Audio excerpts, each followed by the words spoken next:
As a busy mom or dad, you may be struggling to find the time to help your kid get the resources they need. Well, this is for you. The truth is, kids nowadays are more overwhelmed than ever.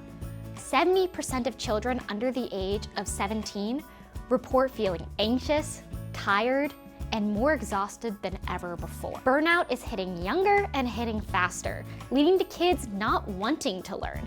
They're losing interest in activities they used to love, and that bleeds into your ability to help them learn.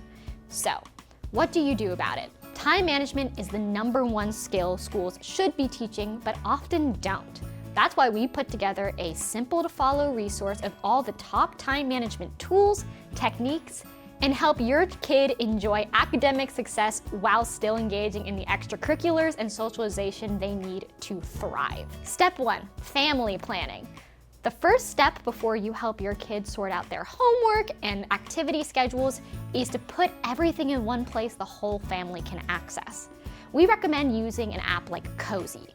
Cozy allows everyone in the family to have a communal calendar. Each of you puts in the activities you want to do, need to do, the times they're happening. You can even put shopping lists for school supplies and groceries all on one app that everyone can access and work together to optimize. Other great options include Google Calendar and Paprika. As well, be sure to employ reminders such as Remember the Milk. These send timed notifications tailor-made to get you on schedule. By putting everything in one place and outsourcing the need to remember it, you're more likely to accomplish tasks on time, every time, stress-free. You may be familiar with a concept known as cognitive or mental load. This is the planning and organizing phase of every family. This is scheduling appointments. This is putting together shopping lists, or even organizing who's going to drive the kids and where. That takes a lot of energy and a lot of time away that could be used for productive tasks. That's why it's important to find tools to outsource that. It increases the amount of energy and motivation you have to actually do things instead of talking about doing them. By setting reminders, having group calendars, and organizing your life in a way you don't have to think about it, you're able to accomplish more every day stress-free. Plus, it helps avoid arguments because nobody's wondering who was supposed to pick up the milk. Now that it's time to actually start projects, how do you get yourself motivated and concentrated?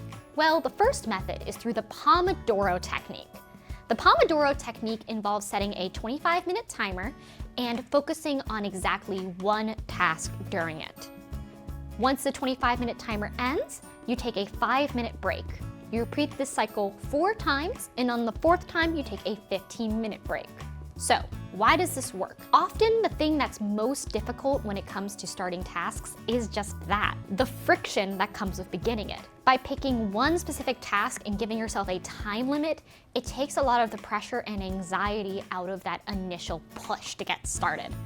Plus, by building in 5-minute breaks, you ensure you're not going to get burned out. That is also why there's the 15-minute break at the end. The Pomodoro Technique is great for students who struggle with attention or who get easily burnt out after long periods of work. Plus, those breaks keep your brain fresh and ready to tackle the next Pomodoro. Next up is time blocking. This is the most commonly suggested tool, and it works really well even with the Pomodoro Technique. So, here's what you do. Number 1, write down everything you're going to do that day.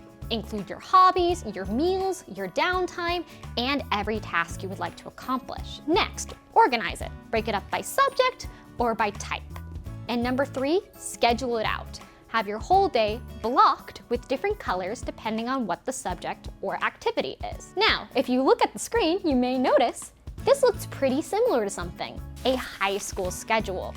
We've been using time blocking naturally for students for generations, and it's because it's a great way to segment out times to learn. It creates a routine that kids like to follow and helps your brain associate what you've learned with the times you've learned it. Time blocking is a fantastic tool for students who like to see their whole day laid out for them and prefer to have a structure and routine. It ensures you get to everything on your list, including those built-in breaks and hobbies. So, which is better? Pomodoro or time blocking? Well, the answer depends on you. Do you prefer short, bursts where you're more flexible with what you work on, or do you prefer to see the entire day laid out in one rigid structure? Once you've decided what method you want to work with, how do you decide what to work on? Deciding what task is most important is just as important as actually doing the tasks, because as much as we'd like to do everything in a day, we have to pick and choose. So, how do you decide what to do and when? The first option is eat the frog. The name of this comes from the fact that nobody wants to eat a frog whole. So you do the hardest thing first in the day. If your child is not a big fan of division, have them do a long page of division first, because then the rest of the day is going to feel like a breeze and they'll feel confident and excited to have tackled that task. This method is perfect for students who tend to procrastinate, feel overwhelmed by big tasks. This also allows you to ensure that you'll be with them when they need the help most. By prioritizing doing the first hard thing when you're available, they'll be able to come to you for support and reassurance. Next up is the Eisenhower matrix. The Eisenhower matrix is perfect for sorting your tasks into what is most important. You start by drawing a box with 4 quadrants, one axis being importance and one axis being urgency. This gives you a grid with 4 sections: urgent, important, important but not urgent, urgent and not important, and not urgent and not important. This visualization tool allows you to figure out what is really needed to be done now and what can maybe be put off to tomorrow. It prevents procrastination by ensuring that your child has an immediate flow of what should be happening next. This is perfect for students who struggle with time blindness and who get easily sidetracked or struggle with analysis paralysis. Analysis paralysis is a very common thing in kids and teens, where when they can't decide what to do, they decide to do something fun instead.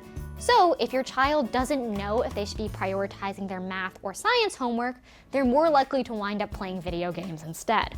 By laying out a clear path of what comes next, they're more likely to follow the path of least resistance and get to the goal, actually accomplishing their homework. It's also especially useful for kids who have a lot on their plate and need to prioritize what needs to happen first. And spoiler alert, they usually end up being able to accomplish it all anyway. And that's it for today. These tools have helped countless students, and I know that one of them will work well for yours. Let us know how it went below, and we'll see you next week.